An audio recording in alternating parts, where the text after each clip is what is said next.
Good morning 7th class. Today we will read page number 74। ठीक है, इससे पहले हमने कल पढ़ा था heat and temperature, units of heat and units of temperature, वो एक बार रीड कर लेना। ठीक है, let's do the activity number 1। Activity क्या है? To measure the temperature by sense of touch. ठीक है, एक्टिविटी क्या है कि कोई भी चीज़ को टच करके उसका टेम्परेचर फाइंड करना। आप कर सकते हो ना, इस चीज़ को टच करके आप बता देते हो कि ये ठंडी है कि ये गर्म है। ठीक है, तो सेंस ऑफ टच से आप किसी भी चीज़ का टेम्परेचर को मेजर कर सकते हो। इस एक्टिविटी के लिए आपने क्या लेना है? 3 बाउल लेने हैं, A, B एंड C। एक में गर्म पानी डाल देना है और एक में ठंडा पानी डाल देना है, और तीसरे में ना ज़्यादा गर्म हो ना ज़्यादा ठंडा हो। ठीक है, वो पानी डाल देना तीनों में। तो अब आपने क्या करना है? ठीक है, take 3 balls and label them as A, B, C। Fill the bowl A with half cold ice cold water, B with the bearable hot water and C with the lukewarm water। ठीक है, keep your right hand in a bowl A and the left hand in bowl B for 3 to 4 seconds। ए में आपने ठंडा पानी डाल दिया, B में आपने पूरा गर्म पानी डाल दिया। ठीक है, अब इन दोनों में, इसमें ठंडा और इसमें गर्म पानी डालने के बाद इन दोनों पानी में अपना एक में लेफ़्ट हैंड रखो और दूसरे में राइट हैंड रखो। 3-4 मिनट तक ऐसे ही रखना है। ठीक है, then remove both hands and put them together in C. अब क्या करोगे? एकदम से दोनों बाउल में से 3-4 मिनट के बाद हाथ निकालो और दोनों हाथ निकाल के सीधा ही तीसरे सी बॉल में दोनों ही इकट्ठे ही डाल देने हैं। तो आपको क्या फील होगा? How do you feel now? The right hand feels hot but the left hand feels cold in the bowl C filled in the lukewarm water. Can you guess why? अब देखो, जब आपने इसमें क्या था, आपका था ठंडा पानी, ठीक है, और इसमें था गर्म पानी। जब आपने इन दोनों में से निकाल के इस हाथ, यहाँ पे पानी में हाथ डाला, ये कौन सा पानी है जो ना गर्म है ना ठंडा है? ठीक है, जब आप ठंडे पानी में से हाथ निकाल के इस पानी में डालोगे ना, तो आपको ये क्या लगेगा? ये पानी गर्म लगेगा, क्योंकि पहले आपने ठंडे पानी में डाला हुआ था हाथ। अब जो पानी में डाला है वो ना ठंडा है ना गर्म है। ठीक है, तो ये हाथ जब इस हाथ में पानी में डालोगे तो आपको ये हाथ से फील होगा कि ये पानी क्या है? गर्म है, क्योंकि ये ठंडा था ना, उसके कंपैरेटिव में ये गर्म लगेगा आपको। लेकिन जो पहले पानी, गर्म पानी में आपने हम बॉल में हाथ डाला था, उसमें से निकाल के आपने इसमें डाला।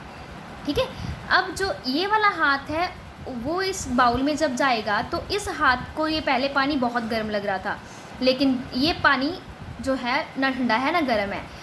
इस पानी का टेम्परेचर कम है as compare to this water, तो इस हाथ को ये पानी ठंडा लगेगा। ठीक है, अब देखो, दोनों हाथ इसमें डाले, इस हाथ को जब ये वाला आपका हैंड है, इस हैंड को ये वाला पानी गर्म लगेगा और इस हैंड को ये वाला पानी ठंडा लगेगा।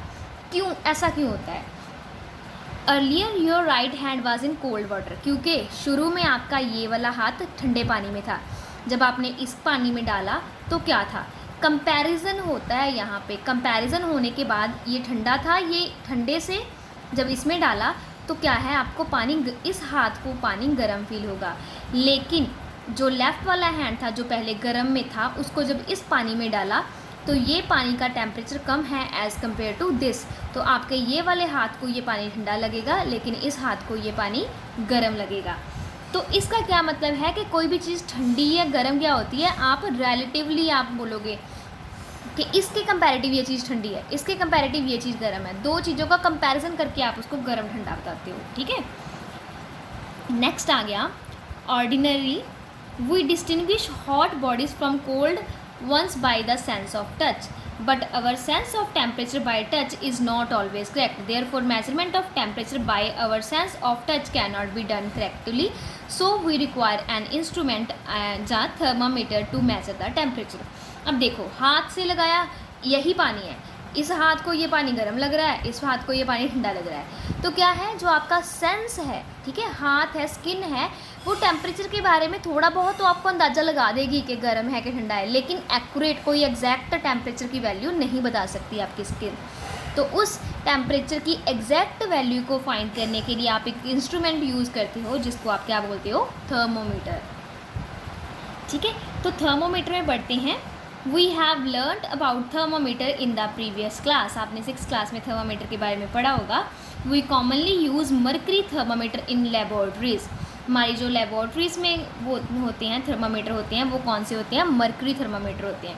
देखो ये थर्मामीटर बना हुआ है ना, इसमें जो नीचे है ना ये वाली रेड सी वाली लाइन, जो रेड रेड फिल होता है इसमें, जो धीरे धीरे गर्म चीज़ में जाके ऊपर ऊपर जाता है, वो मर्करी होती है। ठीक है, तो हम जो लेबॉर्ट्री में यूज़ करते हैं वो मर्करी थर्मामीटर यूज़ करते हैं। Mercury thermometer consist a very fine glass tube with a very fine but uniform bore. अब क्या है, जो मर्करी थर्मामीटर है वो क्या है? पतली सी ग्लास ट्यूब होती है। ठीक है, जिसको the tube is called capillary tube. इसमें जो अंदर से बारीक सी ट्यूब होती है ना, जो बिल्कुल पतली सी ट्यूब है, इसको हम क्या बोलते हैं? Capillary tube. ठीक है, बाहर जो है वो ग्लास ट्यूब है। ठीक है, तो क्या है अंदर जो है, ठीक है, वो उसके कैपिलरी, बाहर तो सिंपल कांच की ट्यूब होती है, अंदर क्या है वो भी कांच ही होता है, लेकिन वो बहुत बारीक होती है, तो उसको हम क्या बोलते हैं? Capillary tube. At one end of the tube it a very thin bulb is provided which is filled with the pure mercury. एक एज पे क्या है, यहाँ पे एक छोटा सा बल्ब लगा हुआ है और इसमें जो रेड कलर का मटेरियल फिल है वो क्या है? Mercury. The other end of the capillary tube is sealed after removing air from it. जो ये वाला होता है, ठीक है, कैपिलरी ट्यूब का दूसरा वाला पार्ट होता है, इसको क्या है, बिल्कुल एयर भी निकाली होती है, इसको सील किया होता है, इसके अंदर एयर भी नहीं होती, कुछ नहीं होता। ठीक है, the capillary tube is protected by thin glass tube called stem. जो बाहर, जो मैंने आपको बताया ना कि बाहर जो एक मोटी ग्लास ट्यूब है ये वाली, अंदर वाली जो कैपिलरी ट्यूब है, जो बाहर वाली ग्लास ट्यूब है उसको क्या बोलते हैं? स्टेम। ठीक है, marking are made on the stem. अब देखो ये जो है ना, ये लाइनें लगी हुई हैं, ये बाहर वाली मोटी वाली पे बाहर से लाइनें लगी होती हैं। ठीक है, बाहर वाली मोटी ट्यूब्स है ना, जो उस पर लाइन्स लगी होती हैं, स्टेम पे लाइन्स लगी होती हैं, यहाँ पे मार्किंग्स होती हैं। These markings are called graduations और डिग्रीज। इन जो लाइनों को क्या बोलते हैं? ग्रेजुएशंस या डिग्रीज बोलते हैं। For making a thermometer scale the following 2 standard points are chosen. अब इसको बनाने के लिए, थर्मामीटर को बनाने के लिए हम कौन से पॉइंट्स को चूज़ करते हैं? देखो कौन से पॉइंट चूज़ किए गए हैं? Lower fixed point. इस पूरे थर्मामीटर को बनाने के लिए खुद यहाँ पे क्या लाइनें लगी हुई है ना, मार्किंग, जिसको हम डिग्रीज और क्या बोलते हैं? ग्रेजुएशंस बोलते हैं। अब इसमें हमने 2 पर्टिकुलर मार्क लेने हैं। कौन से लेने हैं? फिक्स्ड पॉइंट लेने हैं। कौन से लेने हैं? Lower fixed point. Lower fixed point इसका क्या लेना है? ये 0 वाला। ठीक है, जहाँ पे क्या है, पानी में बर्फ़ कहाँ पे बनती है? पानी कब सॉलिड फॉर्म में कन्वर्ट होता है? 0 डिग्री सेल्सियस में ना, तो 0 डिग्री को हम क्या लेते हैं? Lower fixed point of mercury thermometer. ठीक है, melting point of pure ice, जहाँ पे आके लिक्विड से क्या बनेगी? आइस बनेगी। जहाँ आइस मेल्ट होके लिक्विड बनेगी, मेल्टिंग पॉइंट ऑफ आइस है जो 0 डिग्री सेल्सियस, उसको हम लोअर फिक्स्ड पॉइंट बोलते हैं। उसकी वैल्यू क्या है? 0 डिग्री सेल्सियस। आगे है अपर फिक्स्ड पॉइंट। अपर फिक्स्ड पॉइंट कितना है? ये 100 है ना। वैसे तो देखो इसकी रेंज होती है -10 से 110 तक, लेकिन -10 और 110 को इसका लोअर पॉइंट और हाई अपर पॉइंट नहीं बोलते। किसको लोअर पॉइंट बोलते हैं? 0 डिग्री को, और यहाँ पे 100 डिग्री को। Lower point that is melting point of oils. Upper point वो क्या होता है? Boiling point of water. ठीक है, सो अपर फिक्स्ड पॉइंट क्या है? The boiling point of pure water at standard atmospheric pressure is called upper fixed point. और upper fixed point की वैल्यू कितनी है? 100 डिग्री सेल्सियस। ठीक है बच्चे, you have to read this page 74 at home, and अगर कोई प्रॉब्लम आती है you can contact me. Along with this you have to learn the definitions that are given in your homework.